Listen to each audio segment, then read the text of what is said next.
नमस्कार दोस्तों, आज पौष शुक्ल पक्ष की पुत्रदा एकादशी है।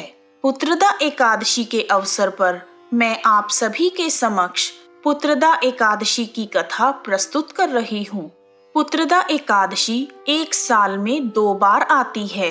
पहली पुत्रदा एकादशी पौष पुत्रदा एकादशी कहलाती है, जो पौष मास के शुक्ल पक्ष में पड़ती है, और दूसरी पुत्रदा एकादशी श्रावण मास में पड़ती है। आइए शुरू करते हैं पुत्रदा एकादशी की कथा। बांके बिहारी लाल की जय, अम्बे मात की जय। द्वापर युग में एक बार महाराज युधिष्ठिर ने श्री कृष्ण से पूछा, हे केशव, कृपा करके यह बताइए कि पौष शुक्ल एकादशी का क्या नाम है, उसकी क्या विधि है और उस दिन किस देवता का पूजन किया जाता है। तब श्री कृष्ण भगवान बोले, हे धर्मराज, आपका प्रश्न बहुत ही उत्तम है।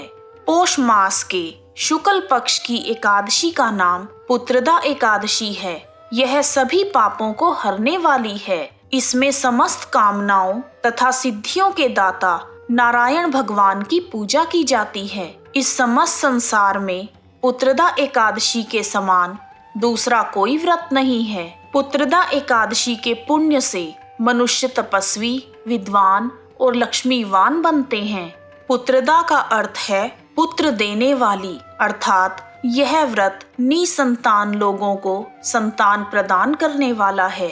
पुत्रदा एकादशी का व्रत करने वाले मनुष्य को सुबह उठकर स्नान करना चाहिए। अगर आप संतान प्राप्ति के लिए यह व्रत कर रहे हैं तो पति पत्नी दोनों को यह व्रत करना चाहिए। स्नान के पश्चात पूरे विधि विधान से भगवान श्री हरि नारायण की पूजा करें। यदि आप चाहें तो आप मंदिर में जाकर भगवान विष्णु की पूजा करें और प्रसाद चढ़ाएं। उसके बाद पूरे श्रद्धा भाव से पुत्रदा एकादशी की कथा सुनें और फिर विष्णु जी की आरती करें। पुत्रदा एकादशी के व्रत में रात्रि जागरण का विशेष महत्व है।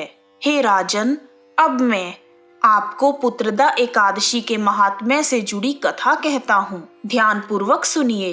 एक समय भद्रावती नामक नगरी में सुकेतुमान नाम का राजा राज्य करता था। उसकी पत्नी का नाम शव्या था। राजा के पास धन, वैभव, हाथी, घोड़े, राज्य, मंत्री आदि किसी प्रकार की कोई कमी नहीं थी, परंतु उसके यहाँ कोई संतान नहीं थी। इसी कारण राजा और उनकी पत्नी दोनों चिंतित रहा करते थे। राजा यही सोचकर चिंतित रहा करते थे कि हमारे लिए पिंडदान कौन करेगा। बिना पुत्र के पितरों और देवताओं का ऋण मैं कैसे चुकाऊंगा। अवश्य ही मैंने पिछले जन्म में कोई बुरे कर्म किए होंगे, इसीलिए मेरे पास पुत्र नहीं है।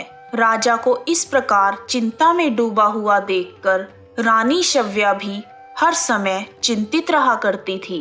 एक दिन राजा इतना ज्यादा चिंतित हो गए कि उन्होंने अपने प्राण त्याग देने का निश्चय किया, परंतु आत्मघात को महान पाप समझकर उन्होंने ऐसा नहीं किया। उसके बाद राजा ऐसे ही सोच विचार में डूबा हुआ अपने घोड़े पर चढ़कर जंगल में चला गया और पक्षियों और पेड़ पौधों को देखने लगा। उसने देखा कि जंगल में मृग, सिंह, बंदर, सर्प आदि सभी भ्रमण कर रहे हैं। हाथी अपने बच्चे और हथिनी के बीच घूम रहा है। उस घने वन में राजा को गीदड़ और उल्लू की ध्वनि सुनाई दी। इन प्राकृतिक नजारों को देखकर राजा सोच में पड़ गया कि मैंने कई यज्ञ किए, ब्राह्मणों को भोजन कराया, फिर भी मुझे निसंतान होने का दुख प्राप्त हुआ। मैं क्या करूं? मेरा क्या दोष है? इसी प्रकार सोचते विचारते आधा दिन बीत गया। उसके बाद राजा को प्यास लगने लगी। वह प्यास के मारे अत्यंत दुखी हो गया और पानी की तलाश में इधर उधर भटकने लगा। थोड़ी दूरी पर राजा ने एक सरोवर देखा। उस सरोवर में कमलदल खिले हुए थे तथा मगरमच्छ विहार कर रहे थे। जैसे ही राजा ने नजर घुमाई तो उसने देखा कि सरोवर के एक ओर मुनियों के आश्रम बने हुए थे। उसी समय राजा के दाएं अंग फड़कने लगे। राजा ने इसे शुभ शकुन समझा और घोड़े से उतरकर ऋषि मुनियों के पास गया। जब वह ऋषि मुनियों के पास पहुंचा तो उसने उन्हें दंडवत प्रणाम किया और वहां बैठ गया। राजा को देखकर मुनियों ने कहा, हे राजन, हम आपसे अत्यंत प्रसन्न हैं। आपकी क्या इच्छा है? राजा ने पूछा, महाराज आप कौन हैं और यहाँ किस लिए आए हैं? कृपा करके मुझे बताइए। तब ऋषिवर कहने लगे, हे राजन, आज से 5 दिन बाद संतान देने वाली पुत्रदा एकादशी है।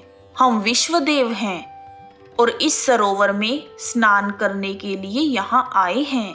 यह सुनकर राजा ने कहा, हे महाराज, मेरी भी कोई संतान नहीं है। यदि आप मुझ पर प्रसन्न हैं तो मुझे पुत्र का वरदान दीजिए। मुनि बोले, हे राजन, पौष शुक्ल पक्ष की एकादशी का नाम पुत्रदा एकादशी है। यह निसंतान को संतान प्रदान करती है। आप अवश्य ही पुत्रदा एकादशी का व्रत करें और भगवान की कृपा से आपके घर में पुत्र होगा। मुनि के वचनों को सुनकर राजा को संतोष हुआ और उसने महल में जाकर रानी शव्या को पूरी बात बताई। और पुत्रदा एकादशी के दिन राजा और रानी दोनों ने पुत्र प्राप्ति की इच्छा से पूरे विधि विधान से पुत्रदा एकादशी का व्रत किया और द्वादशी के दिन पारण किया। कुछ दिन बीतने के बाद रानी शव्या ने गर्भ धारण किया और 9 महीने के पश्चात उनके यहाँ एक अति तेजस्वी पुत्र हुआ। वह राजकुमार अत्यंत शूरवीर, यशस्वी और प्रजापालक बना। श्री कृष्ण भगवान बोले, हे कुंती नंदन, पुत्र प्राप्ति के लिए पुत्रदा एकादशी का व्रत सर्वोत्तम है। जो मनुष्य पुत्रदा एकादशी के महात्म्य को पढ़ते या सुनते हैं वह सांसारिक सुखों को भोग कर अंत में स्वर्ग लोक को प्राप्त होते हैं। बोलो विष्णु भगवान की जय, बांके बिहारी लाल की जय। आइए अब शुरू करते हैं एकादशी माता की आरती। ओम जय एकादशी माता मैया, जय एकादशी माता। विष्णु पूजा व्रत धारण कर शक्ति मुक्ति पाता। ओम जय एकादशी माता। तेरे नाम गिनाऊं भक्ति प्रदान करनी, गण गौरव की देनी शास्त्रों में वर्णी। मैया जय एकादशी माता। मार्ग शीर्ष के कृष्ण पक्ष की उत्पन्ना, विश्व तारणी जनमी। शुक्ल पक्ष में मोक्षदा मुक्तिदाता बनी। ओम जय एकादशी माता। पौष कृष्ण पक्ष की सफला नामक है। शुक्ल पक्ष में पुत्रदा आनंद अधिक रहे। ओम जय एकादशी माता। नाम षटतिला माघ मास कृष्ण पक्ष में आवे। शुक्ल पक्ष में जया विजय सदा पावे। ओम जय एकादशी माता। विजया फागुन कृष्ण पक्ष शुक्ल में आमल की। पाप मोचनी कृष्ण पक्ष चैत्र महाबली की। ओम जय एकादशी माता। चैत्र शुक्ल में कामदा धन देने वाली। नाम वरुथनी कृष्ण पक्ष वैशाख माह वाली। मैया जय एकादशी माता। शुक्ल पक्ष में मोहिनी अपरा ज्येष्ठ कृष्ण पक्षी। नाम निर्जला सब सुख शुक्ल पक्ष राखी। ओम जय एकादशी माता। योगिनी नाम आषाढ़ में जानो कृष्ण पक्ष करणी। देव शयनी कहायो शुक्ल पक्ष धरनी। ओम जय एकादशी माता। कामिका श्रावण में कृष्ण पक्ष कहिए। श्रावण शुक्ल पवित्रा आनंद से रहिए। ओम जय एकादशी माता। अजा भाद्रपद कृष्ण पक्ष की परिवर्तिनी शुक्ला। इंद्र आश्विन कृष्ण पक्ष में व्रत से भव सागर निकला। ओम जय एकादशी माता। पापांकुशा है शुक्ल पक्ष आप हरन हारी। रमा मास कार्तिक में सुखदायक भारी। ओम जय एकादशी माता। देव उठनी शुक्ल पक्ष की दुख नाशक मैया। पावन मास में विनती पार करो नैया। ओम जय एकादशी माता। परमा कृष्ण पक्ष में जन मंगल करनी। शुक्ल मास में पद्मिनी दुख दरिद्र हरनी। ओम जय एकादशी माता।